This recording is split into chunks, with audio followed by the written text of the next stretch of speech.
አልፈው የተለመዱ ግን ደግሞ በጣም የሚሸውዱ እነሱ ሌትስ ሴይ ለምሳሌ መንግስት ታክስ የሚሰበስበው ለምንድን ነው? ወይም ደግሞ ጥሩ በኢኮኖሚ የሚሳተፈው ለምንድን ነው? መንግስት ያው ታክስ መሰብሰብ አንዱ በኢኮኖሚ ፓርቲሲፔሽን ነው አይደል? አዎ ለምንድን ነው? ልክ ነው። ምን ሊያደርገው ገቢው በፐብሊክ ጉድስ ዋናው ትልቁ ነገር ፕሮቪዥን ኦፍ ፐብሊክ ጉድስ ነው ወገኖች። ይሄ ምንድነው? ለምሳሌ መንገድ፣ ስቴዲየም ምናምን አለ አይደል? እነኛን ፕሮቫይድ ለማድረግ ነው ፕሮቪዥን ኦፍ ፐብሊክ ጉድስ። እነሱ ለምን ቢባል ሁለት ለየት ያለ ባህሪ ያላቸው እነኚህ ምርቶች አይደለም። አንደኛው ነን ኤክስክሉዳቢሊቲ የሚባለው ነን ኤክስክሉዳቢሊቲ፣ ሁለተኛው ደግሞ ነን ራይቫልሪ። እንደዚህ አይነት ኔቸር ስላላቸው ለፕራይቬት ሴክተሩ አይመቹም እነኚህ ምርቶች። ነን ኤክስክሉዳብል ምን ማለት ነው? ለምሳሌ ልክ እኔ ታክስ ከፍያለሁ አይደለም ከዛ እኔ ታክስ ከፍያለሁ ወደ መንገድ ወክ ያረኩ ሲሄድ ኦኬ አንተ ታክስ ስለከፈልክ ለፍ፣ ከዛ ማረየ ሲሄድ አንተ ታክስ አልከፈልክም አትለፍ ይቻል ይሆን? እንዲህ ስንቱን ብላችሁ ቤት ብሎ ኦልሞስት እንደው ይሞከር ቢባል ራሱ ማኔጅመንቱ ዜሮ ነው የሚሆነው። ማንም ብለ ነን ኤክስክሉዳብል ማለት ታክስ የከፈለውን ታክስ ካልከፈለ ወይም ታክስ ያልከፈለውን ታክስ ከከፈለው ምን ማድረግ አይችልም ነው ኤክስክሉድ ማድረግ መነጠል አይቻልም። አያችሁ። ስለዚህ ፕራይቬት ሴክተሩ ደፍሮ እነኚህን ሊያቀርብ አይችልም። ፕራይቬት ሴክተሩ ምን አያደርግም? አያቀርባቸውም ፐብሊክ ጉድስን ነን ኤክስክሉዳብል ስለሆኑ። ሁለተኛው ደግሞ ነን ራይቫልሪ፣ ይሄ ፉክክር የለም፣ መቀናቀን የለም። አሁን ለፍሪ ማርኬት ኢኮኖሚ በጣም አይመቹም። ይሄ ፕራይቬት ሴክተሩ ገብቶ የሚፈተፍተው ፍሪ ማርኬት ላይ እነኚህ ምርቶች ግን አይመቹም። ለምን ቢባል ነን ራይቫልሪ ማለት እኮ ማርዬ ወክ ካረገ በኋላ እኔ ወክ ለማድረግ ብል ይቀንሳል እንትኑ ቮሊዩሙ አይቀንስም። ነን ራይቫልሪ ማለት እሱ ነው፣ አይቀንስም። ወይም ደግሞ የማርዬ ኮንሳምፕሽን የኔን ኮንሳምፕሽን አይቀንሰውም፣ ወይም ለኔ ኮንሱም የሚደረገውን የመንገድ ፓርት አይቀንሰውም። ወይም ደግሞ ጥበበ ስቴዲየም እኔም ጥበበ እንሄዳለን ስቴዲየም እና እሱ ሄዶ ቢቀመጥ ወይም ደግሞ እሱ ተጠቅሞ ቢወጣ ስቴዲየሙ ኮንሳምፕሽኑ ለኔ የቀረው ኮንሳምፕሽን ይቀንሳል አይቀንስም። ነን ራይቫልሪ ማለት እሱ ነው። እንደዛ ከሆነ ደግሞ ለፕራይቬት ሴክተሩ አይመችም። ዩ ሲ ኮምፒቲሽኑ የለምና ፕሮቪዥን ኦፍ ፐብሊክ ጉድስ አንደኛው ትልቁ ባህሪ ነው። ለማን መንግስት እንዲሳተፍ ወደ ኢኮኖሚ ወይም ደግሞ ታክስ እንዲሰበስብ አጠቃላይ እንዲሳተፍ። ሁለተኛው ደግሞ ፕሮቪዥን ኦፍ ሜሪት ጉድስ የሚባሉ አሉ። ፕሮቪዥን ኦፍ ዋት ሜሪት ጉድስ እነማን ናቸው? እነኚህ ትምህርት፣ ጤና፣ ይሄ ማህበራዊ እንትኖች አሉ። አዎ ታንኪዩ እነሱ አሁን እንዲያው በእውነት ትምህርት እንዲያው ዩኒቨርሲቲ አሁን ሰልፍ ሄልፕ ምናምን ራስ አገዝ የሚባል ቲዮሪ እየመጣ ነው አይደለ? ባይዘው እንዳለ ከአሜሪካ ነው የወሰዱት። የአሜሪካ ዩኒቨርሲቲዎች በጣም ጥቂቶቹ ምንድናቸው? ስቴት ዩኒቨርሲቲስ ናቸው። ክልሎች ያቋቁማሉ። አዘርዋይስ ይሄ በስም የምትሰሙት በሙሉ ዝነኛው በሙሉ ፕራይቬት ነው፣ ሰልፍ ሄልፕ ነው። እና ተማሪው እየከፈለ ነው የሚማረው። የደሃ በጣም የደሃ ልጆችና ጎበዝ ልጆች ብቻ በስኮላርሺፕ ያገኛሉ እንጂ እየከፈለ ነው የሚማረው። ሌትስ ሴይ ዲስ እንዲያው ኢትዮጵያ ውስጥ እየመጣ በእውነት ስንት ሰው ከፍሎ የሚማረው ስንት ሰው ነው? ክፍያው ደግሞ እንዲህ ቀላል እንዳይመስላችሁ በእውነት እንዲያው የውጮቹን እንኳን ብናይ አሁን በጣም ታላላቅ የሚባሉ ዩኒቨርሲቲዎች አመታዊ ክፍያቸው 60,000 70,000 ዶላር ነው። አስቡ እንግዲህ ማስተርስ ስማር አመናቸው አላመናቸው 80,000 ዶላር የተከፈለው ለአንድ አመት። የፒኤችዲ ለአንድ አመት ምናምን ተውትና 79,000 ዶላር ነው የተከፈለው። ማን ነው ይሄን ከፍሎ የሚማረው ወገኖች? ኢምፖሲብል ነው አይደለ? አዎ እኛ ሀገር ላይ አሁን ይሄ እንዳለ ይተግበሩ ይባል ኦልሞስት በቃ ዴድ ይሄ የትምህርት መብት ምናምን ባለው ነገር ቅንጦት ነው የሚሆነው።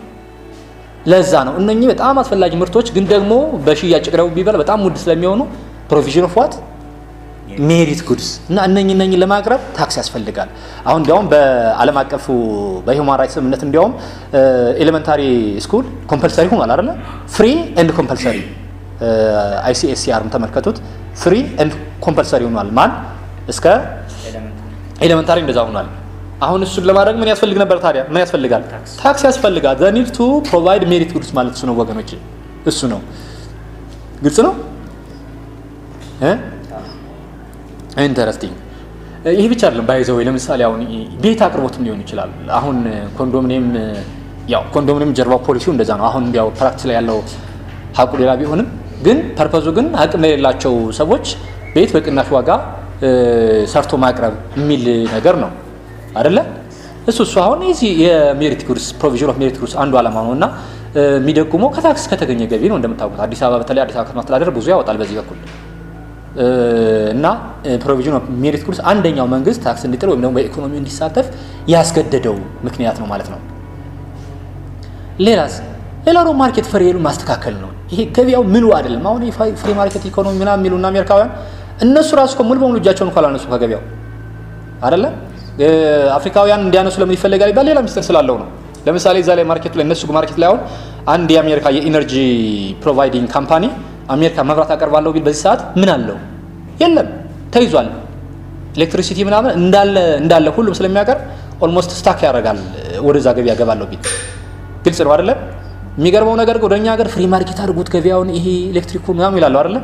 ለምን ፍሪ ከተደረገ በኋላ የእነሱ ካምፓኒዎች ነው መጥተው የሚገቡት። ብር አያጡም። የእነሱ ካምፓኒዎች ባንኮች ያበድሯቸዋል። ችግር የለም። ሳፋሪኮም ሲገባ ምን ያህል ሚሊዮን ዶላር ነው ከአሜሪካ ባንኮች የወሰደው? አሁንም ደግሞ እየወሰደ ነው አያችሁ። ይሄ ፍሪ ማርኬት ምናምን ጤነኛ እንዳይመስላችሁ። እና የሚገርመው ነገር ልክ እነሱ ጋር ይሄ ኤሌክትሪካ ነው የሚያቀርቡ ካምፓኒዎች፣ ይሄ ስልክ የሚያቀርቡ ካምፓኒዎች ገበያው ሲሞላባቸው ወደዚህ ይመጣሉ። ኖ ፕሮብለም ፍሪ ማርኬት ስለሆነ በእንትን ደረጃ እና ይሄ ማርኬት ፌሊየር ግን እነኛ አካላት ማያቀርቧቸዋል። ለምሳሌ ሞኖፖሊ አሁን ሞኖፖሊ አንዳንድ ካምፓኒዎች በሞኖፖሊ ሲይዙ ገበያው ምንድነው የሚሆነው? ማህበረሰቡን በጣም ነው የሚበዘብዙት አይደለ? በጣም ነው የሚበዘብዙት። በጣም እኔ አሁን ይቅርታ አድርጉልኝና አገር ውስጥ ያለው የፍላይት ቲኬት ዋጋ እየጣመኝ አይደለም።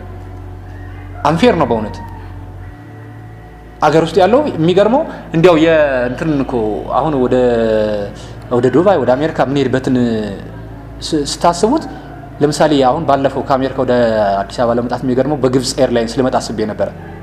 ቲኬቱን ሌላ አካል ስለቆረጠው ነው እንጂ ራሴ ቢቆርጠው ኖሮ በግብጽ ነበር መጣው እና ከዋሽንግተን አዲስ አበባ ስንት እንደሆነ ታውቃላችሁ? ያገኘሁት $525 ዶላር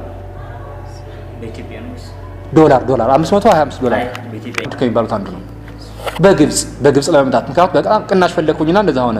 ትንሽ ምኑ አስጠላኝና ተውኩት። ይሄ ትራንዚቱ ምናምኑ ወደ 29 ሰዓት ፈጀና ተውኩት። ግን በኢትዮጵያ የመጣሁት ግን $1080 ነው። አስቡት። እና ይሄ ኮምፒቲሽን ማርኬት ፍሬ አሁን ገበያ ውስጥ እንትን ሞኖፖሊ ሀገር ውስጥ ያለው የኢትዮጵያ አየር መንገድ እንደፈለገው ዋጋ ቢጨምር ሳንወድ በግድ ነው የምንጠቀመው፣ ሞኖፖላይ ስላደረገው ማለት ነው።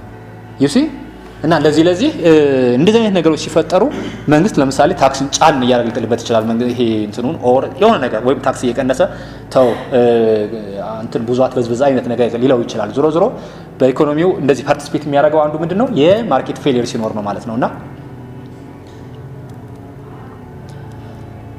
እነዚህ እንዲያው ቀለል ያሉ ግን ዋና የሚባሉ የእንትን ሪዝኖች ናቸው። የማን ነው የገቨርንመንት ፓርቲሲፔሽን ኢን ዘ ኢኮኖሚ። ከዛ ውጭ ደግሞ ሪዲስትሪቢዩሽን አንዱ ነው። ሪዲስትሪቢዩሽን ኢንካምን ከአንዱ ቀንሶ ወደ ሌላው ሪዲስትሪቢዩት ማድረግ። ሌትስ ሴይ ለምሳሌ በጣም ብዙ ባለሀብቶች አሉ አይደለም? ከነሱ በአግባቡ ታክስ በደንብ ከተጣለ ለዳው ደግሞ እንግዲህ እንደ ፎርም ኦፍ አሁን በምናየው ለምሳሌ ዘይትም እያስገባ በቅናሽ ዋጋ ይከፋፍላል አይደለ? ካይንድ ኦፍ ሶሻል ሴኩሪቲ ሲስተም ሊዘረጋ ይችላል። እነሱ አሁን ሴፍቲኔት የሚባለው ያው ምንም እንኳን ሴፍቲኔት በወርልድ ባንክ ድጋፍ የሆነ እነሱ አሁን ዘ ኒድ ቱ ሪዲስትሪቢዩሽን ነው የፕሪንሲፕል ኦፍ ሪዲስትሪቢዩሽን ኢምፓክት ናቸው ማለት ነው። ኦኬ እነኚህን በደንብ ያቸው ኖርማሊ ታውቁታላችሁ። ምርጫ ላይ ሲመጣ ሚስ የሚያደርጋል በእውነት። አሁን የምፈልገው ማን ነው ቀጥሎ ፕሪንሲፕልስ ኦፍ ታክሴሽን። ፕሪንሲፕልስ ኦፍ ዋት ታክሴሽን። ይሄ በጣም የተለመደ ግን በቀላሉ ደግሞ they should be your second nature አለ አይደለ? የሆነ ነገር ስትሰሙ አይ ይሄ ኮንተንት ነው ብላችሁ በቀላሉ የምትመልሱት። ሰከንድ ኔቸር ማለት ምንድነው? በጣም በውስጣችሁ የተዋሃዳችሁ የለመዳችሁ ተራ ነገር አለ አይደለ? እሱ ሰከንድ ኔቸር። ይሄ አይ ቲንክ ሞር የስፒች ላንጉዌጅ ነው መሰለኝ።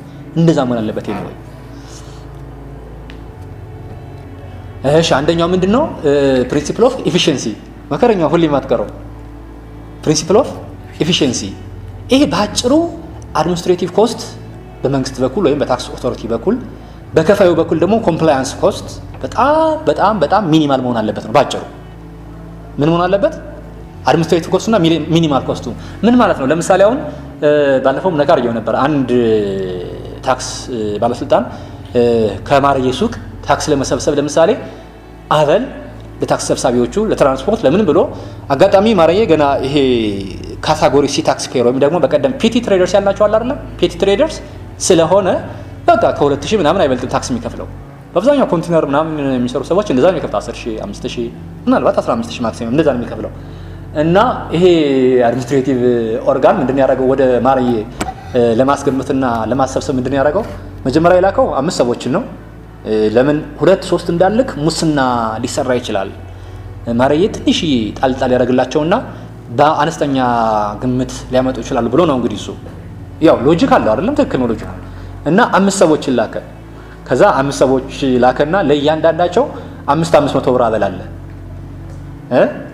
እንግዲህ ከዛ መኪና አለ ነዳጁ ምን ወጪው አለ እሱ አለ አሁን ለእያንዳንዳቸው 500 ስንት ነው ኦኬ አጠቃላይ ደግሞ ማረየ ላይ አብዛኛው እንደው የተጣለው ታክስ ደግሞ 2000 ብር ነው አሁን ይሄ ፌር ነው እንደዚህ አይነት ነገር እንደው ይሄ ቀለል አድርጌ እንደምሳሌ እዩት ለማለት ነው እንጂ ከበድ አሉ እና እንደዚህ አድሚኒስትሬቲቭ ኮስቱ በጣም ያነሰ መሆን አለበት እጅግ በጣም ሌላ ኮምፕላያንስ ኮስት አሁን መንግስት የገባበትን አጣብቂ ታውቃላችሁ የዶላር እጥረት በጣም አጥሮታል እና ለምሳሌ ዶላር ለመሰብሰብ ሲል ከዚህ በኋላ ታክስ ከፋዮች በዶላር ክፈሉኝ ቢልስ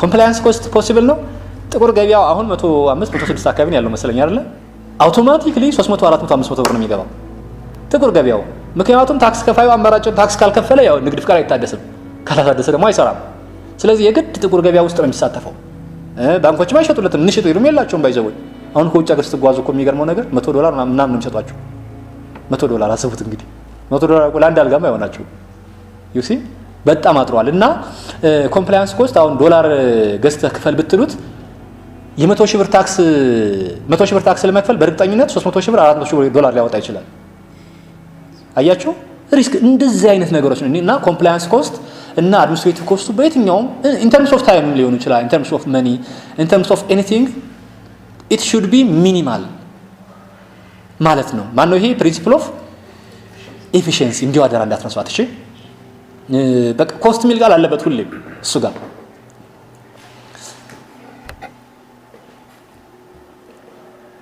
ኦኬ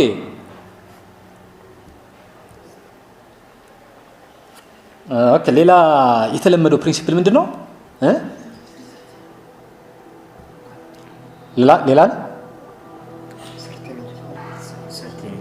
ሌላ ትልቋ እቺ ፕሪንሲፕል ኦፍ ኢኩዊቲ ልክ ነው ሰርተኒቲ ያለ ፕሪንሲፕል ኦፍ ደግሞ ማን ነው ኢኩዊቲ ፕሪንሲፕል ኦፍ ኢኩዊቲ እሱም አለ አይ ቲንክ አይ ሆፕ መጥቶ አይቼው አላውቅም ግን ፕሪንሲፕል ነው እንየው አይደለ ባጭሩ የኢኩዊቲ ፕሪንሲፕል ይሄ አቢሊቲ ቱ ፔይ ፕሪንሲፕል እና ይሄ ቤኔፊት ፕሪንሲፕል አለ አይደል በዚህ ውስጥ የሚካተቱ ናቸው እነማን ናቸው አቢሊቲ ቱ ፔይ ፕሪንሲፕል ኤንድ ቤኔፊት ቱ ፔይ ፕሪንሲፕል እዛ ውስጥ ያሉ ናቸው ይሄ ባጭሩ ምንድነው አንደኛው የምንጠላው ታክስ ፌር መሆን አለበት ሆሪዞንታሊ ቨርቲካሊ የምንጠላው ታክስ ምን መሆን አለበት ፌር አቢሊቲ ቱ ፔይ ፕሪንሲፕል እና ቤኔፊት ፕሪንሲፕል የሚባለው ማለት ነው አቢሊቲ ቱ ፔይ ዋት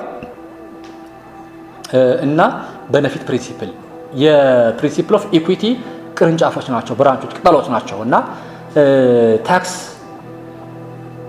should be fair የሚለው ነው should be fair ምን ማለት ነው ሆሪዞንታሊ ማለት ይሄ ለምሳሌ ሆሪዞንታሊ ተመሳሳይ ኢኳል ፖዚሽን ያላቸው ከገቢ አንፃር ማለት ነው ያላቸው ግለሰቦች ወይም ተቋማት ወይም አካላት ተመሳሳይ ታክስ ሊከፍሉ ይገባል ሌትስ ሴይ እኔና ሰምረው ወርሃዊ ደሞዛችን 20,000 ብር ከሆነ የምንከፍለው ታክስ ተመሳሳይ እንደገቢያችን መሆን አለበት ፖዚሽናችን ኢኳል ነው ልብ በሉ ፖዚሽናችን ኢን ተርምስ ኦፍ ገቢ ማለት ነው ኢኳል ነው ስለዚህ እኩል መክፈል አለብን የኔ ደሞዝ 600 ብር ከሆነ የሰምረው 600 ከሆነ ወርሃዊ ደሞዝ ነው ነፃ መሆን አለብን አይደል እንዴ ይላል አይደል እንትኑ አዋጁ ስለዚህ እኔም እሱም እኩል ነፃ መሆን አለብን አዘርዋይስ እኔ በሆነ ምክንያት እየከፈልኩ እሱ በሆነ ምክንያት እያልከፈለ መቀጠል የለበትም ነውና ሆሪዞንታል ማለት እሱ ነው ኢኳል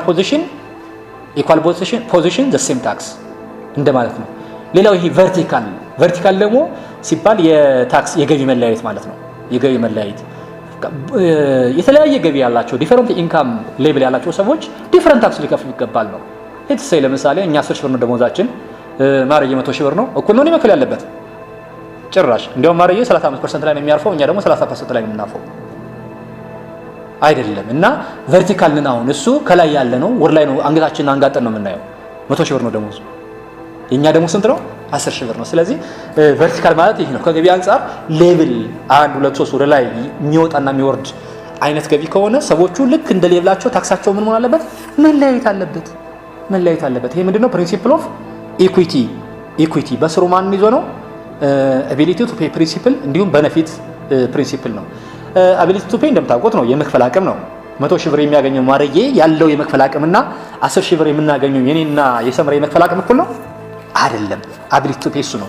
ቤኔፊት ፕሪንሲፕል እሱ ጭራሽ የማይሆን ነው፣ የማይሳካ ነው። ብዙም ባይ ዘ ወይ በእኛ በኋላ ያለው በእኛ ኮንስቲቲዩሽን አንቀጽ 100 ንዑስ 2 ላይ ያለ ነው። ቤኔፊት ፕሪንሲፕል ሰዎች የሚከፍሉት ታክስ ከሚያገኙት ሰርቪስ ጋር ከመንግስት ከሚያገኙት ሰርቪስ ጋር መመጣጠን አለበት ማለት ነው ባጭሩ። ቤኔፊት ፕሪንሲፕል ሰዎች የሚከፍሉት ታክስ ምን መሆን አለበት? አሁን እዚህ ሀገር በዚህ ሰዓት በሆነ ሰው ታክስ መክፈል ነበረበት። እንቅልፍ እንኳን ዛሬ እንኳን ምን ይገርለኛል ምን ይተኮስብኛል ብሎ የሚያደር ህዝብ ነው ያለው አይደል ጭራሽ። እና ቤኔፊት ፕሪንሲፕል ሰው ከሰላም አንፃር ሊሆን ይችላል፣ ከምን አንፃር ሊሆን ይችላል፣ ከሚያገኘው ሰርቪስ ጋር የሚመጣጠን መሆን አለበት። እሱ ነው ቤኔፊት ፕሪንሲፕል ማለት። እና እኛ አንቀጽ ላይ ባይ ዘ ወይ አንቀጽ 100 የታክስ ፕሪንሲፕል ያለበት አንቀጽ ነው። ያው ብዙ ፕሪንሲፕሎችን አልነካም፣ ግን ጥቂት ፕሪንሲፕሎችን ነክቷል። በኋላ ዝም ብለን በጨረፍታ ለምርጫ ስለሚመቻቸው እናያቸዋለን። ነክቶታል። እና ቤኔፊት ፕሪንሲፕል አጋጣሚ አለች። አቢሊቲ ቱ ፔይ ፕሪንሲፕል የለም፣ እዛ ላይ የለም። ሰዎች እንደ አቅማቸው ይክፈሉ የሚለው የለም እንጂ አጋጣሚ ቤኔፊት አለች 100 ንዑስ 2 ላይ። እና ቤኔፊት ፕሪንሲፕል ባጭሩ ሰዎች ከመንግስት ከሚያገኙት ሰርቪስ ጋር የተመጣጠነ ግብር ሊከፍሉ ይገባል ነው። ትንሽ ያገኙ ሰርቪስ ትንሽ ያገኙ ብዙ ግብር መክፈል የለባቸውም አይነት ነገር ነው። ግልጽ ነው። ኢንተረስቲንግ። ስለዚህ እነኚህ ሁለቱ በዛ ናቸው። በደንብ ያቸው። ኦኬ። ሌላ ማነው ኢንተረስቲንግ ፕሪንሲፕል ነው? እነኚህ ዋና የምንላቸው ሆነው ሌላ ኢኳሊቲ ፕሪንሲፕል ማለት እሱ ያው ሰዎች ከሚያገኙት ጋር የተመጣጠነ መሆን አለበት ነው። ከአቢሊቲ ቱ ፔይ ፕሪንሲፕል ጋር ትንሽ የቀረበ ነው። ይሄ ከምናገኘው ጋር የተመጣጠነ ከቤኔፊትም ከአቢሊቲ ቱ ፔይም ጋር የተቀራረበ ነው። ሰርተኒቲ ይሄ በጣም የተለመደው ነው። ደግሞ ይሄ ሰርተኒቲ ከእንትም ጋር ይሄድ ነው። ከዚህ ከወንጀል ህግም ጋር በተወሰነ መንገድ ይሄዳል። ምንድነው? ሰዎች ታክስ የሚከፍሉ ከሆነ የሚከፍሉትን ታክስ ማወቅ አለባቸው። ኖሌጅ ነው ባይዘው ሰርተኒቲ በአብዛኛው።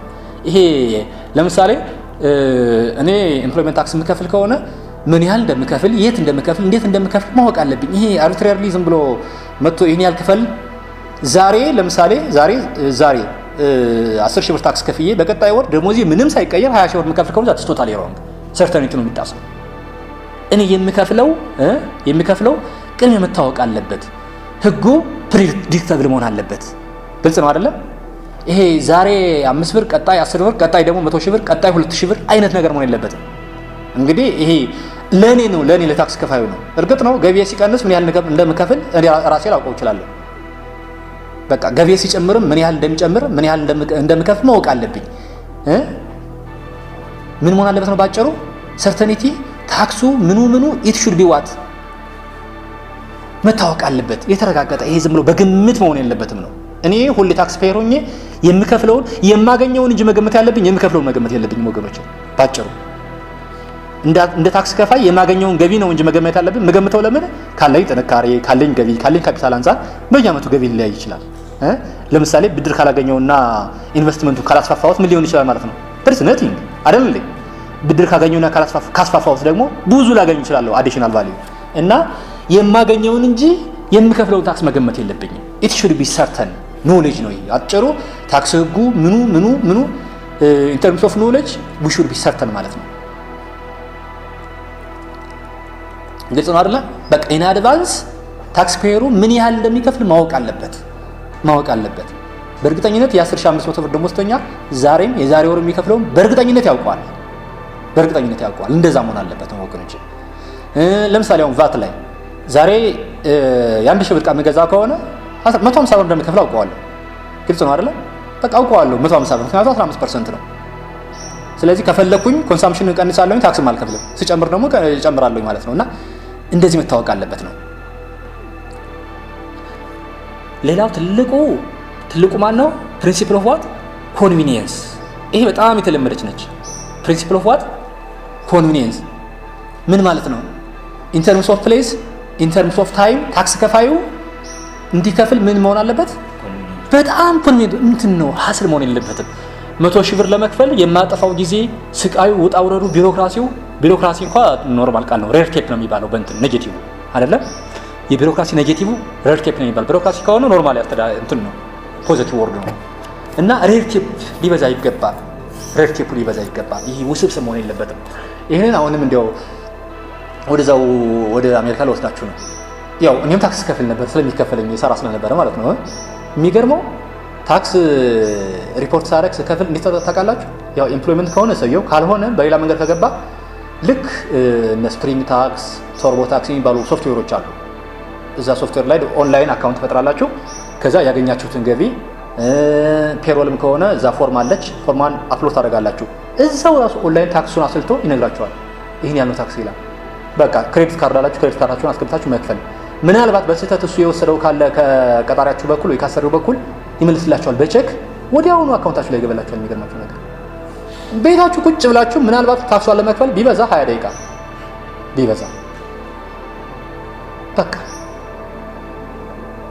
ስኮላርሺፕ ምናምን ልክ እንደኛ ሀገር አሁን ከታክስ ነፃ ነው አይደለም፣ ከነሱም ነፃ ነው። ሌክስ ለምሳሌ መጀመሪያ ማስተርስ ላይ የተማርኩ እያለ ከዛ ከስኮላርሺፕ ከተከፈለኝ ወደ $1000 ምናምን ታክስ ከፍዬ ነበር። በስተት አይደለም፣ ያው ይከፍሉና ከዛ ይመልሱላል ተገቢ ካልሆነ እና ታክስ ስኮላርሺፕ ያገኘሁትን ሞላውኝ $1030 ተመለሰልኝ። የሚገርም ሪፈንድ። በቃ ሁሉ ነገር እርግጠኛው ናቸው የምታውቁት። የሚገርመው ነገር ልፋት የለ፣ ቤታችሁ ላይ ቁጭ ብላችሁ አከሰብል ነው። ምን የተለየ ነገር የለም። ፎርሙ ኦንላይን አሁን ብትገቡ ራሱ WF9 ይባላሉ ፎርሞች ታገኟቸዋላችሁ። በቃ ማንም ያውቀዋል። እንደዛ መሆን አለበት። ኮንቪኒየንስ ማለት እሱ ነው። የትም አንሄድ። የሚገርመው ነገር ምናልባት ይሄ አይሲስ ማነው ሶሻል ሴኩሪቲ ነበር SSN እና ኢንተርናሽናል ታክስ አይደንቲፊኬሽን ነበር የሚባል አለ እነሱ ጋርና በተለይ SSN ካላችሁ ምንም ሶሻል ሴኩሪቲ ካላችሁ ነበር እንግዲህ F1 ቪዛ እና J1 ቪዛ ይባላል። F1 ቪዛ ያላችሁ ሰዎች ናቸው እንደዚህ የሚኖራችሁ። J1 ከሆነ አይኖራችሁም።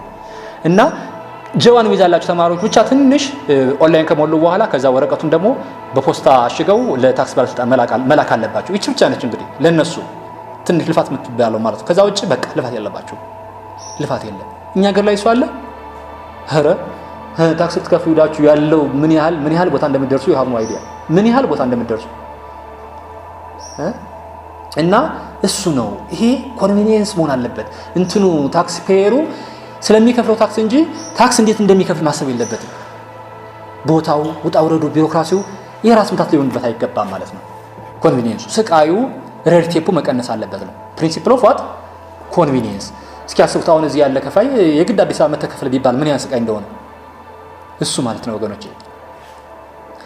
ሌላው ምንድነው የሚባለው ፕሪንሲፕል ኦፍ ኢኮኖሚ እሱም ያው በዚህ በኤፊሺየንሲ በኩል ነው። ግን አንዳንድ ሀገራት ፕሪንሲፕል ኦፍ ኢኮኖሚን አላለ የሚጣለው ታክስ በተቻለ መጠን ሚኒመም ያነሰ መሆን አለበት። ለታክስ ፔየሩ ምንድነው ህመም መሆን የለበትም የሚል አለ። ግን ብዙዎቹ ግን ከኤፊሺየንሲ ጋር የሚተረጉሙት በአብዛኛው። ሌላ አስታውሱኝ አስፈላጊ እንትን ሲምፕሊሲቲ በጣም የተለመደ ይሄ ከሰርተኒቲ ጋር የቀረበ ነው።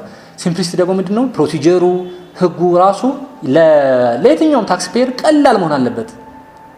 ቱ አንደርስታንድ ቬሪ ኢዚ ቱ አንደርስታንድ ቬሪ ኢዚ ቱ ኮምፕሬሄንድ ቬሪ ኢዚ ቱ ገስ።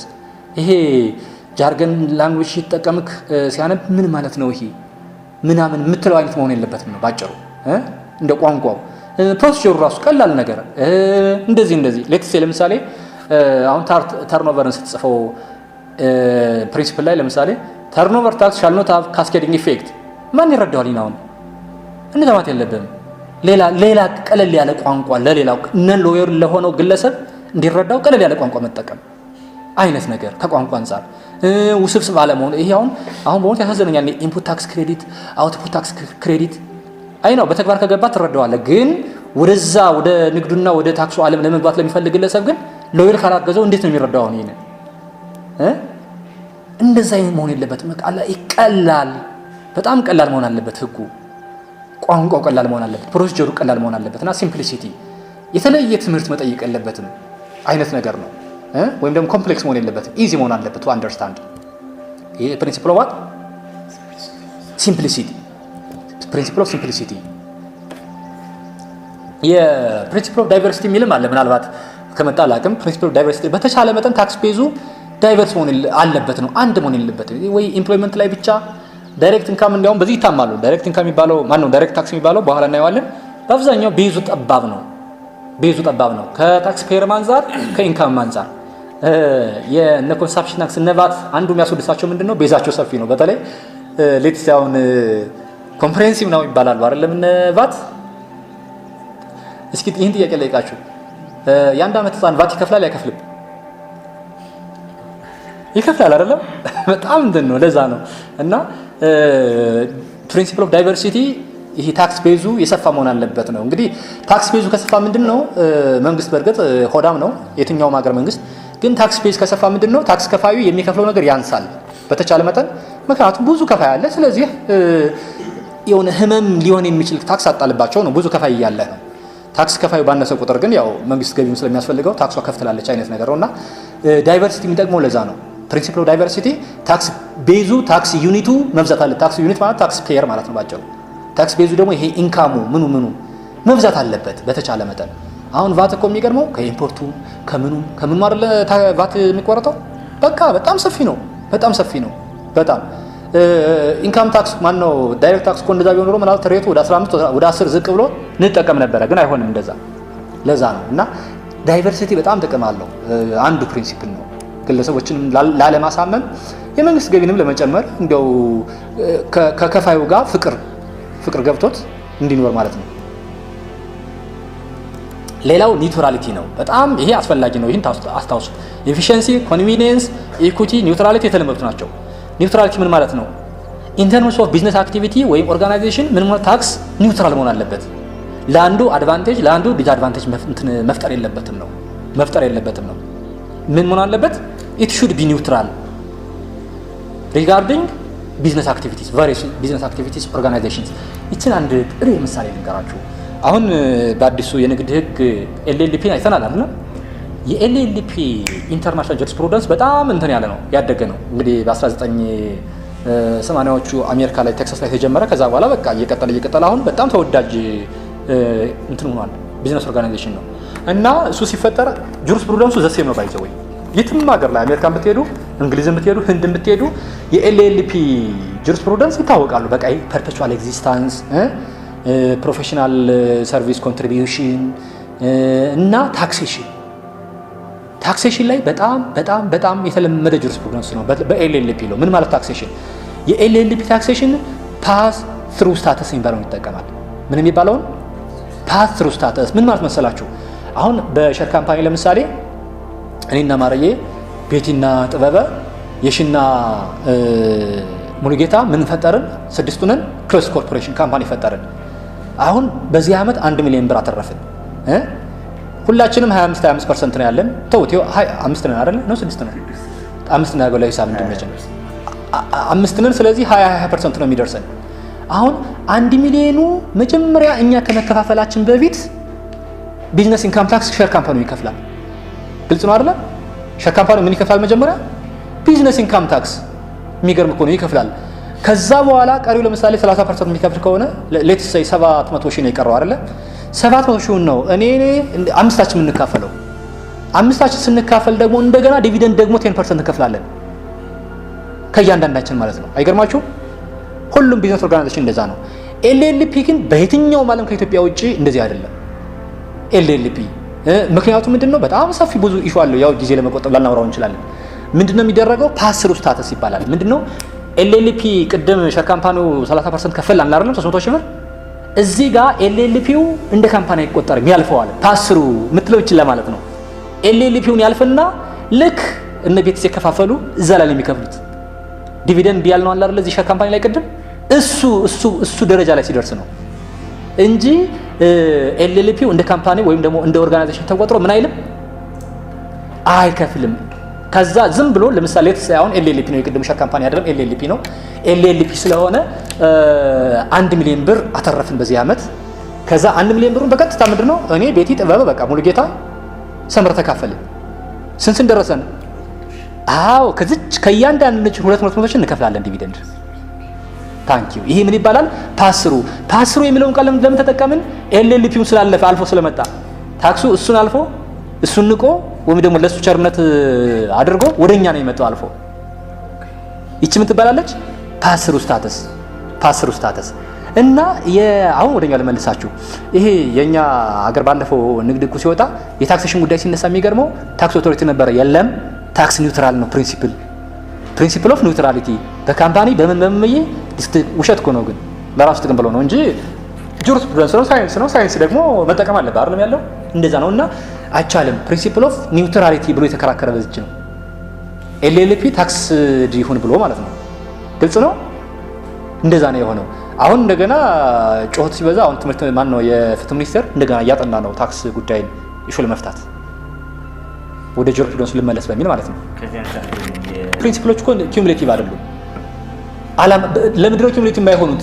የታክሱ ዓላማ ራሱ ስለሚለያይ አሁን ኤክሳይዝ ታክስ ከሆነ ዋናው ዓላማ ምንድነው? ቱ ዲስከሬጅ ኮንሰምፕሽን ነው።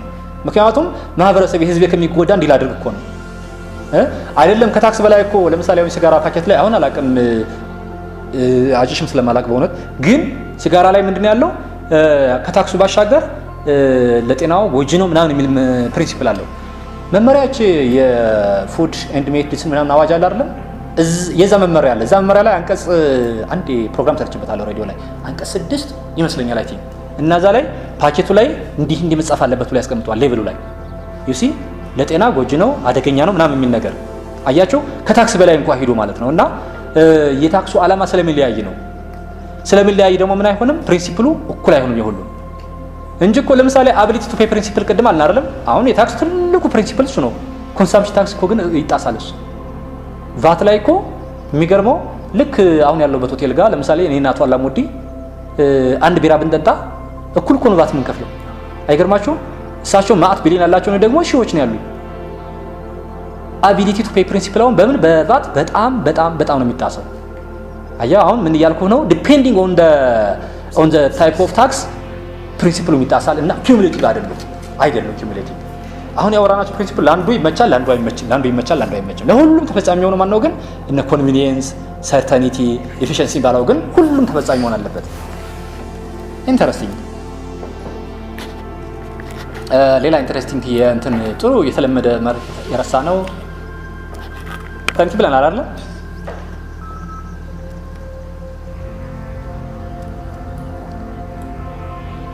ኦኬ እንዳረሳ እዚህ ጋር ባለ እንደው ታክስ እንደመሆኑ መጠን የቀጠልኩ ነው። እሺ ቃላት ደግሞ ነው ኮንሰፕት ማለት ይባጫል። ኮንሰፕት አንደኛው ምንድነው? ታክስ ኢቬዥን ኤንድ ታክስ አቮይዳንስ። ታክስ ኢቬዥን ምንድነው? ሌጋል ነው አይደል? ነው ሌጋል ነው። ታክስ ኢቬዥን ኢሌጋል፣ አቮይዳንስ ሌጋል ነው። ታክስ ኢቬዥን ኢሌጋል ነው፣ አቮይዳንስ ሌጋል ነው። የሌጂስሌቸሩ ስህተት ነው። ሳይገባው ልክ ህጉን ሲያወጣ ፑር ድራፍት ማንሽፕ የሚባለው ማለት ነው።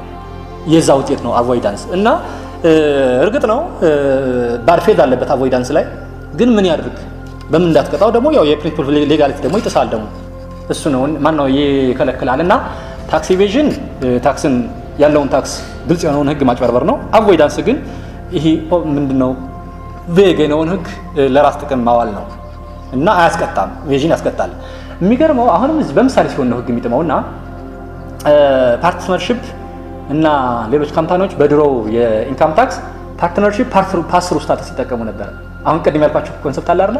ፓስሩ ስታተስ ለምን ታውቃላችሁ? ሲያረቁ ስተውት አንቀጽ 6 ላይ የሆነች ይሄ ህጸጽ ኤረር ፈጥረው ነው የድሮ አንቀጽ 6 ላይ እና ከዛ በምን ያስከፍሉ እና ሁሌ ጥርሱን እየነከሰ ነበር የሚኖር ታክስ ኦቶሪቲ። በቃ አላል አንጀት ሩር ያለ ሰዎች በቃ ያችን ስለሚያውቁ ፒኤልሲ ከማድረግ ይልቅ ሊሚትድ ፓርትነርሺፕ ያደርጋሉ። ምን ችግር አለ? በቃ ፒኤልሲ ከማድረግ ይልቅ ጀነራል ፓርትነርሺፕ ያደርጋሉ። በቃ እና በቃ ምንም ማድረግ ስለማይችል ጥርሱን እየነከሰ ለረጅም ዓመት ኖረ።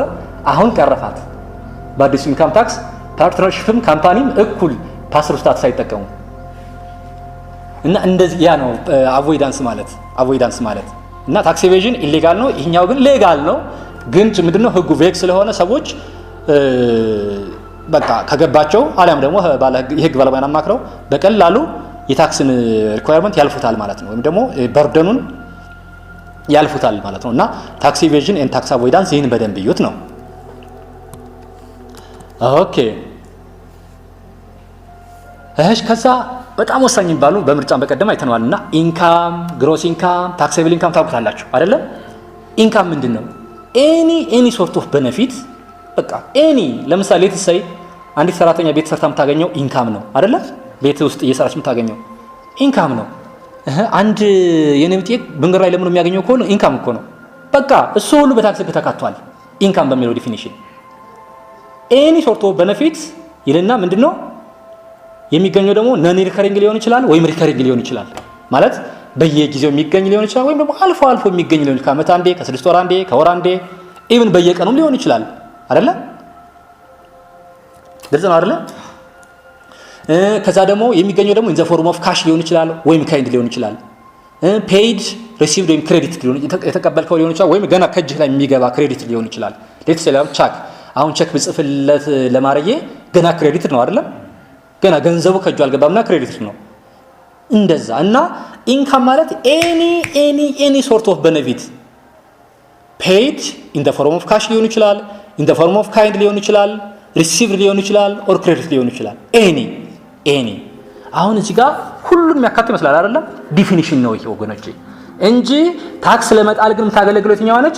አንቀጽ 6 ሶርስ ብሎ ይዘረዝራል አይደል? ያቺ ነች የፕሪንሲፕል ኦፍ ሌጋሊቲ ማስፈጸሚያ እንጂ ታክስ ዲፋይንስ ማን ነው ኢንካም ዲፋይንስ ሲደረግ እኮ ኤኒ ሶርት ኦፍ ቤኔፊት ስለሚል አንተ ለማኝ ክፈል አትልም። የነብጤውን ሂደህ ስንት አገኘህ ዛሬ? 1000 ብር አገኘሁኝ በል ይህን ያህል ክፈል። እንዴት እከፍላለሁ? ያው ዲፊኒሽን እኮ ኢንካም ኤኒ ሶርት ኦፍ ቤኔፊት ይላል እኮ አትለውም። ለምን? ይቺ ፕሪንሲፕል ኦፍ ሌጋሊቲ አትነግረንም። ፕሪንሲፕል ኦፍ ሌጋሊቲ የወንጀል ህጉ ማለት ነው ኖሎ ኖ ታክስ ማለት ነው ባጭሩ። በዚህ ወደ ታክስ እናመጣው ወይም ደግሞ ኖሎ unless specifically provided by tax law no tax ማለት no tax unless specifically provided by tax law ምትለው የት ጋር ነች ያለችው? አንቀጽ ሶርስ ላይ ዘረዘርላችኋል። እዛ ያረጋ ብላችሁ ስታዩት ሁሉም ሶርሶች አሉ። የሚገርመው ነገር እሱ ነው የፕሪንሲፕል ኦፍ ሌጋሊቲ ምልክት የምትሆነው።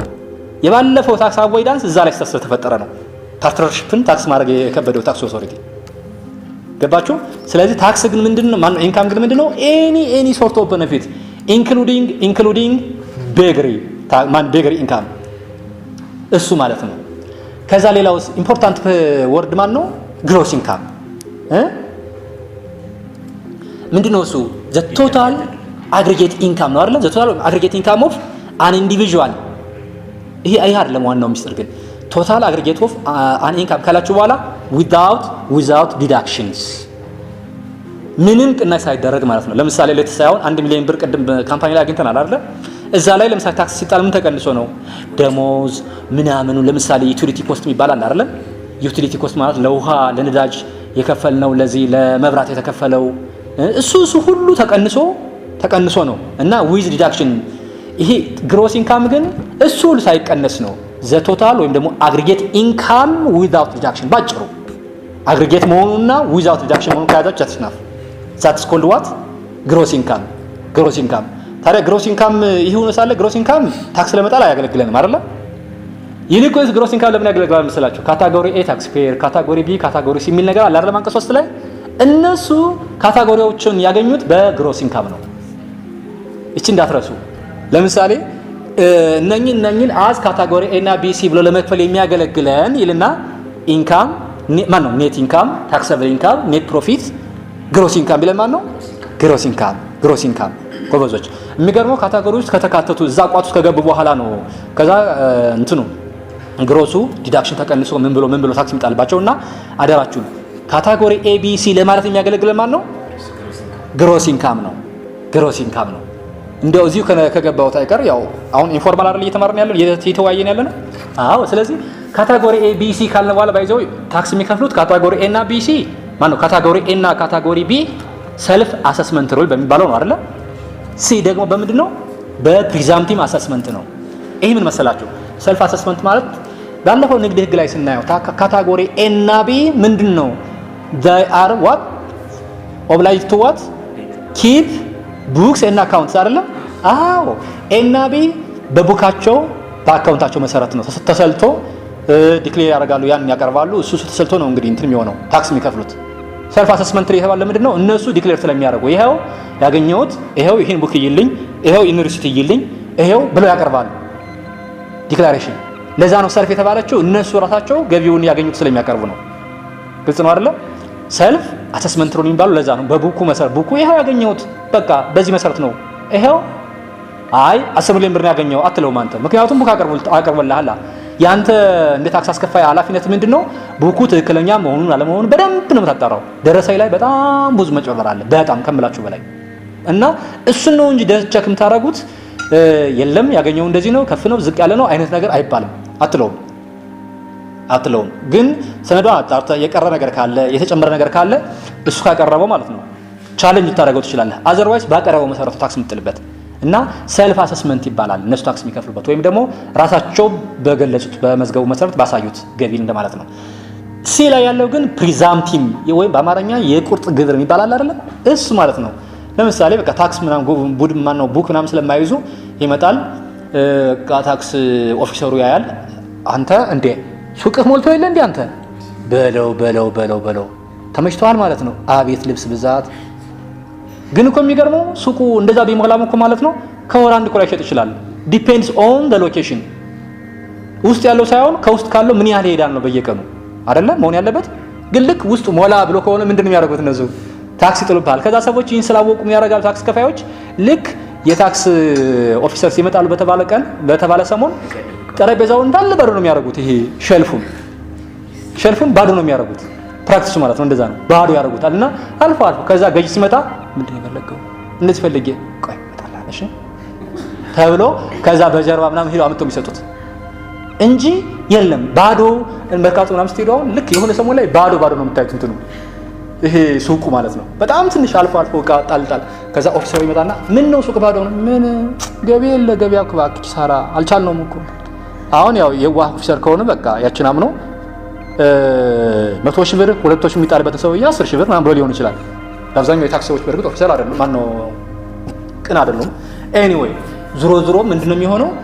ይሄ የቁርጥ ግብር ይባላል። በግምት ነው ማን ነው የሚጥለው እንትኑን ጎበዞች ኦፊሰሮች። እና ካነሳ ነው አይቀርችንም በዛው አይታችኋት ፕሪዛምፕቲቭ ታክስ። ግን እነሱ ታክስ ሲዎች ካቴጎሪ ሲዎች አካውንት መያዝ ይችላሉ፣ መብታቸው ነው። በቀደም ያየነውን የኪፒንግ ቡክስ እና አካውንት ቤኔፊት አለ አይደል? እሱን ለማግኘት ከፈለጉ መያዝ ይችላሉ። ከያዙ በዛ ነው ታክስ የሚጣለው፣ ወደ ሰልፍ አሰስመንት ይገባሉ ማለት ነው። ግልጽ ነው ጎበዞች። ስለዚህ ግሮስ ኢንካም ዊዛውት ሪዳክሽን ቶታል ኢንካም ማለት ነው።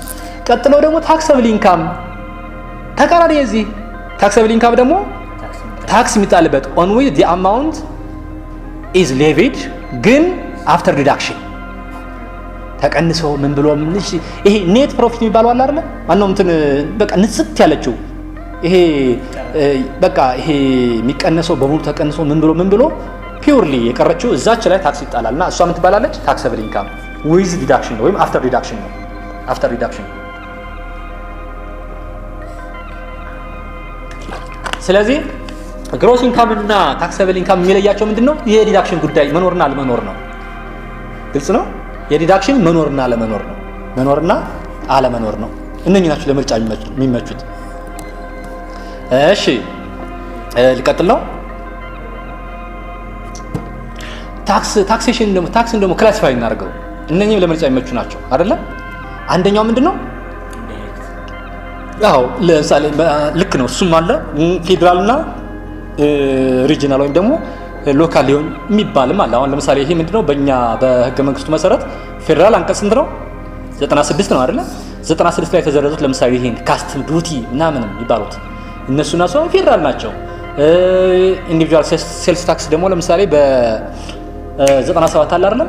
ሴልስ ታክስ አሁን የክልል ነው። ያው ቫት ሴልስ ታክስ ነው፣ ግን ለፌደራል ማለት እሱም ሌላ ፖለቲካል ኢሹ ስለሚኖረው ነው።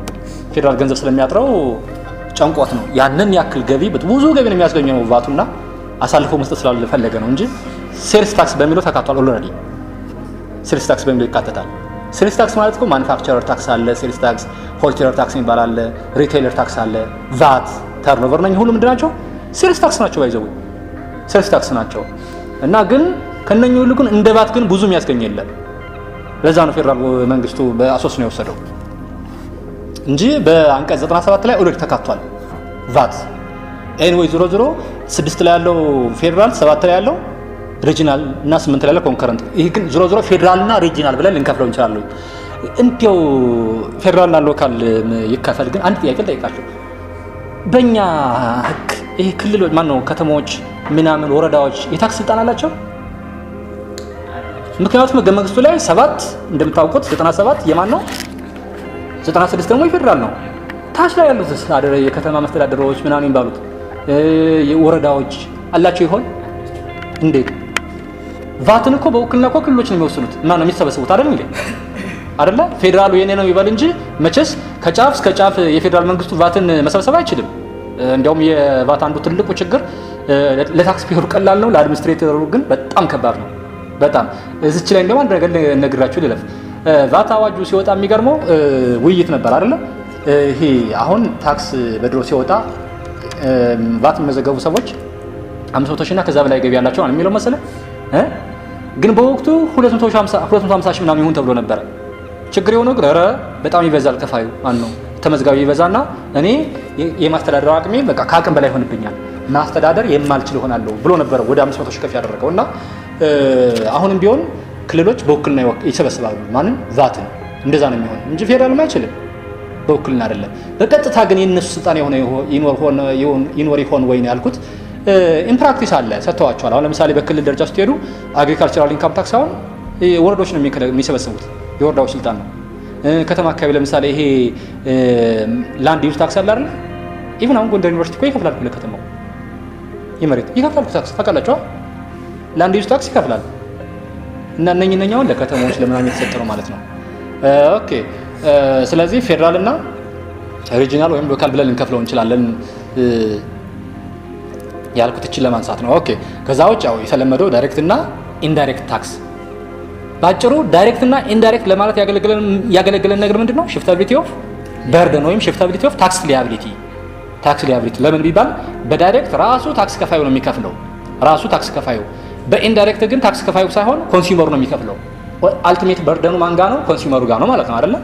እርግጥ ነው እኔ ለምሳሌ የሆነ እቃ ስሸጥ ከኮንሱመሩ ሰብስቤ እኔ ነው የምከፍለው ሂጄ በአካል ፎር ዘ ፐርፐስ ኦፍ አድሚኒስትሬሽን ነው እንጂ ሬል ህመሙ ወይም ደግሞ ይሄ አልቲሜት በርደኑ ማንጋ ነው ያለው? ሊያቢሊቲው ኮንሱመሩ ጋር ነው ያለው። ዳይሬክት ላይ ግን ሊያቢሊቲው ምን ጋር ነው ያለው? ሊያቢሊቲው ታክስ ፔሩ ጋር ነው ያለው ማለት ነው። እና እሱ ነው እንትኑ ዳይሬክት እና ኢንዳይሬክት። ኦኬ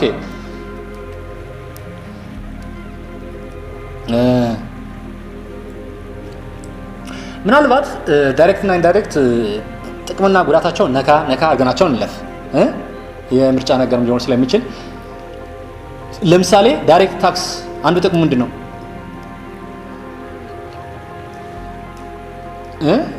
ኢኩዊታብል ነው አይደል? አንደኛው ኢኩዊታብል ነው ዳይሬክት ታክስ። ለምን ይባል? ለምንድን ነው? የመክፈል አቅምን ያገናዘበ ስለሆነ አቢሊቲ ቱ ፔይ ዋት ፕሪንሲፕል። ቅድም ቫት ላይ እኔና ላሙዲ እኩል አልከፈልንም። እዚህ አንድ ሻይ ጠጥተን እኩል ነው የከፈልንባት አይደል እንዴ? አስቡት እንግዲህ ምናምን ቢሊዮን ያለው ሰውዬ ምናምን ሺህ ካለው ሰውዬ ጋር እኩል ነው የሚከፍለው። ዳይሬክት ላይ ግን እንደዛ ነው። እሳቸው ቢሊዮን ምናምን አላቸው፣ በዛው ልክ ደግሞ ታክሳቸውም ከፍተኛ ነው።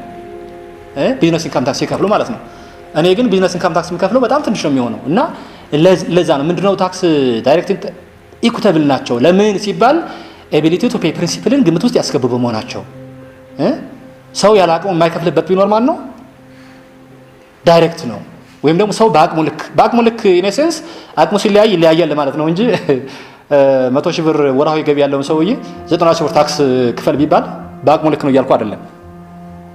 አቢሊቲ ቱ ፔይ ሲባል ምንድነው? ሰዎች እንደየአቅማቸው የሚባለው እንደየገቢያቸው ለማለት ነው።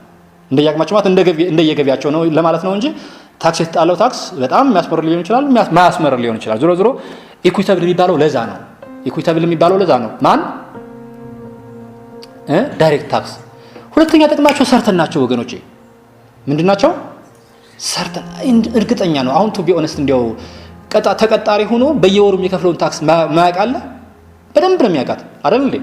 ሰርተን ነው። በተለይ ለገቢም ቢሆን ሰርተን ነው። ምን ያህል ተቀጣሪ እንዳለ መንግስት ያውቃል። ያው የስታቲስቲክስ ዳታው የተረጋገጠ እንትን ጠንካራ ከሆነ ምን ያህል ሰራተኛ እንዳለ ያውቃል ምናምን እሱን ነገርና ምን ያህል ገቢ እንዳለ እሱም ያውቃል። እኔ ምን ያህል እንደምከፍል አውቀዋለሁ በእውነት እና በጣም እንትን ነው ሰርተን ነው ፕሪዲክተብል ነው ማን ኢንዳይሬክት ታክስ ምናልባት ሲቪክ ኮንሺየስነስን ይፈጥራል የሚል አለ። ይሄ እንኳን እንደው እንደ ቲዮሪ ይሁን እንጂ በተግባር ምን አይደለም። ዳይሬክት ታክስ ሲቪክ ኮንሺየስነስን ይፈጥራል ይባላል። ሪሊ እውነት ነው? በተግባር እውነት አይደለም። በቲዮሪ ሊያሳምን ይችላል። ምንድነው የሚሆነው? ዳይሬክት ታክስ ከፋዩ ማን ነው? ራሱ ታክስ ፔየሩ ነው አይደለም? ተቀጣሪው ነው። እና ያው ተቀጣሪ አንተ ስትከፍል ህመሙን ትሰማዋለህ፣ ያምሃል። ስለዚህ ካመመህ ደግሞ በቃ መንግስት ግብሬን ወስዶ ምን እያደረገው ነው ብለህ ትቆጣጠራለህ፣ ትሳተፋለህ ነው። ሲጀመር የሚያሳትፍ ሲገኝ አይደል እንዴ? ሐሳቡ ግን እንደዛ ነው። ይሄ ዝም ብሎ እንደው ለቲዮሪ ደረጃ ነው እንጂ አይደለም።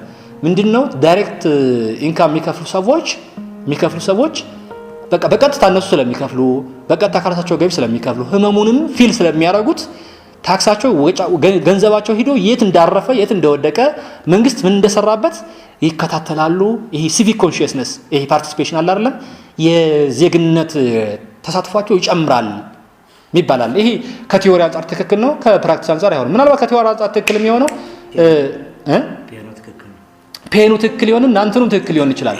ይሄ ትላልቅ ካምፓኒዎችን ለምሳሌ አሁን የኛን ሀገር እንተውና ወደ ውጮች ስንሄድ ሌትስ እነ ማይክሮሶፍት እነ ምናምን ካምፓኒዎች ከመንግስት ጋር ከፍተኛ የሆነ ቁርኝት ያላቸው መንግስትም ከነሱ የሚያገኘው ጥቅም ከፍተኛ ስለሆነ የነሱ አለመኖር ምን ያህል እንደሚጎዳ መንግስትም ቀላል አይደለም።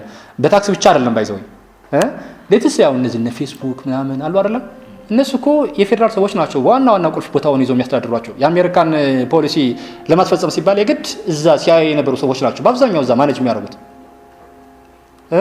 እና እነኚህን ካምፓኒዎች በጣም ነው የሚፈልጓቸው። ካምፓኒዎቹ ደግሞ መንግስትን ይፈልጉታል። እንዴ ለነሱ ብሎ አይደል እንደ አዲስ አበባ ድረስ መጥቶ ለአሜሪካ ካምፓኒ ሲል የሚዋጋው ምን የሚለው አሜሪካን ኤምባሲ አዲስ አበባ ብትሄዱት ለእያንዳንዷ ነገር የአሜሪካን ጥቅም ቼክ ያደርጋል። ሌትስ ቀላል ምሳሌ ልንገራችሁ። ኢንተርኮንቲኔንታል የሚባል ሆቴል ታውቃላችሁ? አዲስ አበባ በጣም የቆየ ሆቴል እኮ ነው። ግን ደግሞ አት ዘ ሴም ታይም ኢንተርኮንቲኔንታል የሚባል ምን አለ? ኢንተርናሽናል ሆቴል አለ፣ ታዋቂ ነው። ይሄ አዲስ አበባ የተከፈተው ኢንተርኮንቲኔንታል ሆቴል ታዋቂውን ኢንተርናሽናል ሆቴሉን ስም ይዞ ነው የተከፈተው። የሚገርመው ግን እዚህ አዲስ አበባ ያለው የድሮ ኢንተርኮንቲኔንታል በጣም ደረጃው የጠበቀ የሚያምር ሆቴል ነው። እኔ አዲስ አበባ ውስጥ ካሉ ሆቴሎች በጣም ወደው አንዱ በተለይ ምግባቸው የሚገርም ሆቴል ነው የምታዩት። እኔ ኢንተርናሽናል ሲመጣ የእነሱን ያህል ሰርቪስ ይሰጣል የሚል እምነት የለኝም። እና የሚገርመው ነገር የአሜሪካን ኤምባሲ አሁን ይሄ ዩኤስአይዲ ይሄ ፍትህ ጀስቲስ ምናምን የሚል አንድ ፕሮጀክት አላቸው ለ5 ዓመት ነው የሚቆይ። የሚገርመው እሱ በጣም ብዙ ህንፃ ማነው ሩም መከራየት ፈለገና ኢንተርኮንቲኔንታል ማስታወቂያ ሲያወጣ ኢንተርኮንቲኔንታል ከኔ ጋር ተከራይ ብሎ አመለከተ። አልከራይም አንተ ጋር ለምን ሲባል ኢንተርኮንቲኔንታል የተሰኘውን የአሜሪካን ሆቴል ስም ይዛል በጉልበት። የሚገርማችሁ ነገር ጣልቃ ገብተው ተደራድረው ኤምባሲው እኮ ነው አስቡ እንግዲህ ኤምባሲው አስቀየረው ኢንተርኮንቲኔንታል ኢንተር ላክዠሪ ተባለ። ኢንተር ላክዠሪ የሚገርማችሁ አጋጣሚ ከደንበኞቻቸው አንዱ ነው የነበርኩኝ። ማለት እዛ የሆነ ድርጅት ላይ እየሰራው ያለ ፕሮግራም ምናምን ሳዘጋጅ እዛ ነበር ማዘጋጀው እና በራሴ ኢሜል ዲር ዮሐንስ ካሁን በፊት ኢንተርኮንቲኔንታል በሚለው የሚታወቀው ስማችን ኢንተር ላክዠሪ ተብሏል፣ ደንበኝነቱ ግን እንዳይለየን ኢሜል ኢንተር ላክዠሪ ሆቴል። የሚገርማችሁ ነገርና ከዛ በኋላ እንዲህ እንዳደረገ አውቶማቲክሊ ተከራየው ሄዶ ማአትሩም ዩኤስአይዲ እዛው ህንጻ ማለት ነው አሁን ድረስ አሉ። ከዛ በኋላ ኢንተርኮንቲኔንታል የሚባለው ኢንተርናሽናል ሆቴል መጣና እዛው ጎን ሰራ ኢንተርኮንቲኔንታል ብሎ ኢንተርናሽናል የአሜሪካው ማለት ነው። እንዲህ ቀላል እንዳይመስላችሁ። እና ምን እያወራው ነበር ወንድሞቼ? ስለ ይሄ ይጠይቃሉ ሲቪል ኮንሺየስ። ሲቪል ኮንሺየስ ታንክ ዩ ሶ ማች። እና አሜሪካ ላይ ያው እነኚህ ትላልቅ ካምፓኒዎች ለመንግስት የሚሰጡት ጥቅም በታክስ ብቻ አይደለም የሚወሰነው። አሁን የነ ፌስቡክ የነ ጉግል በሴኩሪቲ በምን ይሄ በቃ ይሄ እዚህ ሀገር ላይ ያለውን መረጃን በማዛባት ጥቅሙ ብዙ ነው። እና በሁለታቸው መካከል ያለው ግንኙነት እንዲህ ቀላል እንዳይመስላችሁ የመንግስትና የመንግስት ግንኙነት ነው። በጣም ተፈራርተው ተከባብረው ነው የሚኖሩት በጣም ከምላችሁ በላይ። እና ሲቪክ ኮንሺየስነስ በእነሱ በኩል ሊሆን ይችላል። ይሄን ያልከፍይ ምን ያደረከው ምናምን ብለው ሊጠይቁ ይችላሉ ካምፓኒዎች። ዩሲ እኛ ሀገር ላይ ግን ያላል የሚረባ አይደለም። ታክስ ከፋዩም ብዙም አይደለም እንትኑ ፓርቲሲፔሽን ሳትፋለው በትልም በሩ ክፍት አይደለም። እዛ ላይ ለምሳሌ የአሜሪካን ኮንግረስ የሆነ ካምፓኒ እንትን ኃላፊን አምጥቶ ቻሌንጅ ሲያደርግ ሲጠይቃት ሰሞን ቼዝ ባንክ ለምሳሌ በቅርቡ የቼዝ ባንክ የሚባለው ባንክ አሜሪካ ውስጥ በጣም ግዙፍ ባንክ ነው። አመታዊ ገቢው ትሪሊየን ምናምን ነገር ነው። እንዳደነገጡ ትሪሊየን ምናምን ዶላር ነው። የዛ ገቢ እና የእንትኑ የዚህ የዋናው የባንክ ፕሬዚዳንት አለ አይደለም ያው ለምሳሌ የሲቢኢ ምናምን የዛ የቼዝ ባንክ ፕሬዚዳንቱ አመታዊ ደሞዙ 300 ምናምን ሚሊዮን ዶላር ነው 300 ምናምን ሚሊዮን ዶላር ነው እና ባለፈው ለምሳሌ ኮንግረስ ጠርቶት አንተ ይሄን ያለ ያገኘ ትላች ላይ ያገኙ የሚሰሩ የባንክ ኢንዲቪጁዋልስ እጅግ 5000 4000 6000 ሲያገኙ ምን ይሰማሃል የሚል ጥያቄ እና በጣም ላበላም ነበር የሆነው ሰውየው ጥያቄዎቹ በጣም ይከብዱ ነበር ሰሞኑን ለምሳሌ አይታችሁ ከሆነ እንትና ኃላፊ ኮንግረስ ቀርቦ ይጠየቅ ነበር ቻት ጂፒቲ አሁን የመጣው አይደለም የኦፕን ኤአይ ካምፓኒው የኦፕን ኤአይ ኃላፊ ዋናው ቸርማኑ ከፕራይቬሲ አንፃር ይጠየቅ ነበር ምናምን ምን ለምንድን ነው ይሄ በሁለታቸው መካከል በጣም መቃረብ ስላለ ማለት ነውና ይሄ ሲቪክ ኮንሺየስነስ በእነሱ በኩል እውነት ሊሆን ይችላል በእኛ በኩል ብዙም አይደለም ግን ቢሆንም ዳይሬክት ታክስ ኢንክሪዝ ዋት ሲቪክ ኮንሺየስነስ ግልጽ ነው አይደለም ሌላው ኢኒኳሊቲ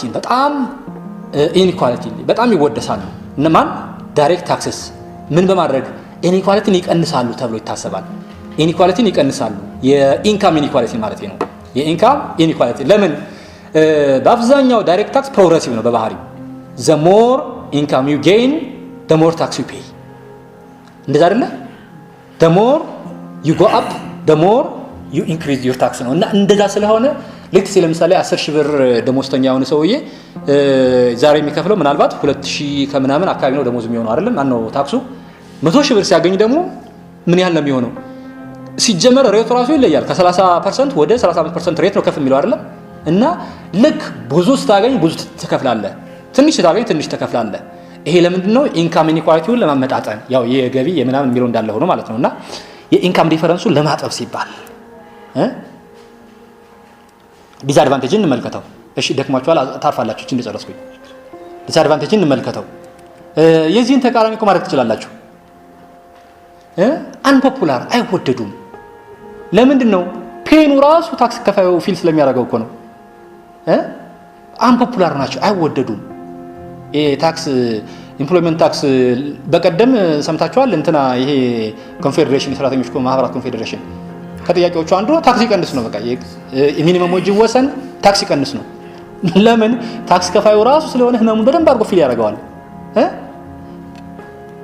ሌላ ደግሞ ይሄ ዳይሬክት ታክስ ለታክስ ኢቬዥን ፕሮብለም በጣም የተጋለጡ ናቸው በጣም ለታክስ ኢቬዥን ፕሮብለም ቅድም እንዳየነው ይሄ በቁርጥም በምን ስትሄዱ በጣም ታክስ ኢቬዥን ያለው እዚህ ጋር ነው ከኮንሰምፕሽን ታክስ ይልቅ ኮንሰምፕሽን ታክስ ላይ ታክስ ኢቬድ ያደርጋሉ ምትል ከሆነ ራሱ ከፋይ ሳይሆን ታክስ ማን ነው ሪል በርደኑ የሚሸከመው አካል ሳይሆን የሚያጭበረብረው ተወካዩ ነው ተወካይ ማለት ለምሳሌ እኔ ሞባይል ብሸጥ እና ቫት ብሰበስብ እኔ ነኝ ተወካዩ ወይም ታክስ ፔየሩ ወይም ተወካዩ ነኝ ላጭበረብር ይችላል በተወሰነ መንገድ አዘርዋይስ ታክስ ሪል ታክስ ፔየሩ ወይም ደግሞ ታክስ በርደኑ መጨረሻ ላይ የሚሸከመው ኮንሱመሩ አያጭበረብርም ጭራሽ አያጭበረብርም አይመቸውም በምን አድርጎ አጭበረብራለሁ ካለ በቃ መብሉን ማቆም አለበት ኮንሰምፕሽን እና እዚህ ጋር ግን ለኢቬዥን የተጋለጠ ነው ማን ዳይሬክት ታክስ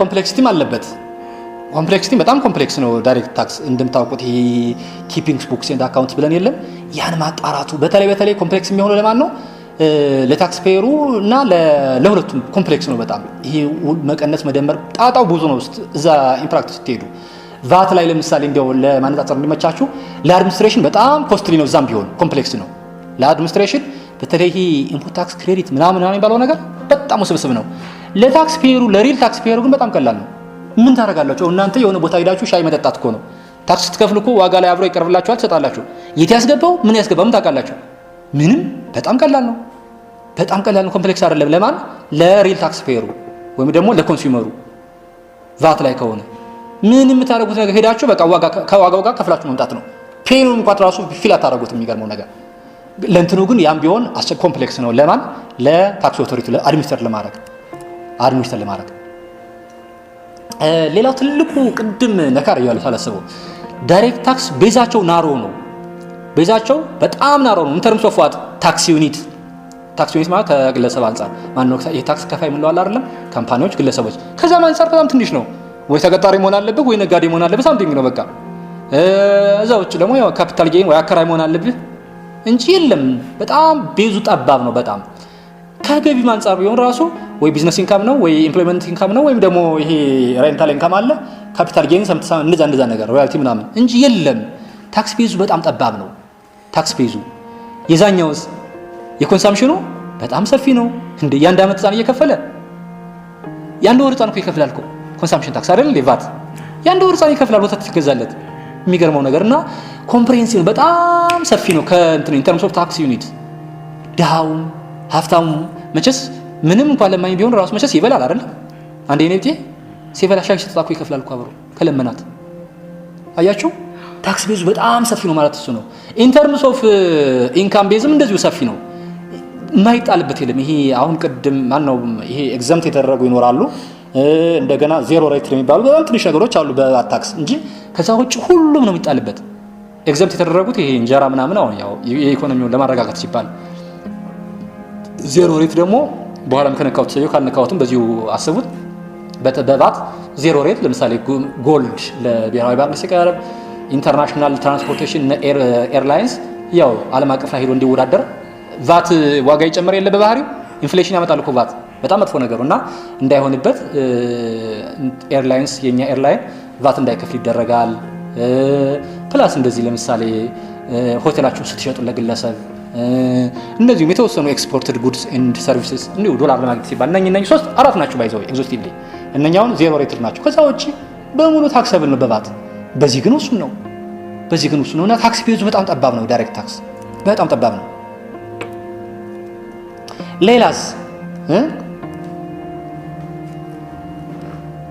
ምንድነው? አርቢትራሪ ነው። ዳይሬክት ታክስ በጣም መጥፎ ነገሩ ምንድነው? አርቢትራሪ ነው። ለምን ቢባል ታክስ ስትሉ ለምሳሌ ኦን ዘ ቫልዩ ፕሮፐርቲ ምናምን ኢቫሉዌሽን አለ አይደል? ቁርጥ ግብር ብትሄዱ ወይ መንግስት ይጎዳል ወይ ታክስ ፔሩ ይጎዳል። እና አርቢትራሪ ነው ሪሊ በደንብ ትክክለኛ የፕሮፐርቲውን ዋጋ ላያንጸባርቅ ይችላል ላይገኝ ይችላል ዋጋውና ባልተገኘ ቁጥር ታክስ ከፋዩ ያላግባብ ይከፍላል ወይም ደግሞ መንግስትም ያላግባብ ሊጎዳ ይችላል። በእውነት አንዱ ጥሩ የተገመተለት ታክሱን ብቻ ይከፍላል።